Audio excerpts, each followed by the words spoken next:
How to connect the MD528 True Wireless earbuds, the one that looks like these right here, in which you probably got from eBay, Amazon, Temu, or Alibaba. Okay, so these are these here.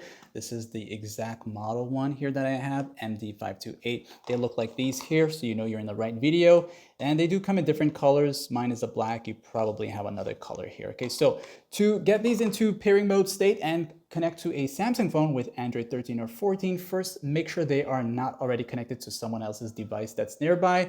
Then in the event that they are not connected already, you will make sure they're both in the case, touching the pins to the bottom and showing that white light indicating that they're currently being charged, okay? And why that's important, because you need to take them out together at the same time so that they can sync into each other and enter into pairing mode. Now, what's gonna happen when you remove them together at the same time, the right side will enter into that green blinking light, okay? So you'll pull it out like this here, and you'll know you're doing it correctly when only one side is in the green blinking light. So leave them on the side here for now. These are not touch controls, so you are good to go with in terms of placing them down and accidentally touching them.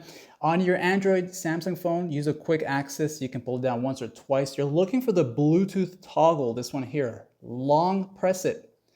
That'll take you here, but I would recommend going into details because this will give you a better view of what's going on. And as you turn on your Bluetooth settings for your Samsung phone, it's gonna start searching for nearby devices. And the name you're looking for is called MD. These are gonna be showing up as MD right here. When you tap on it, it's gonna say pairing. And for Samsung phones, you'll get that pairing request. Go ahead and accept.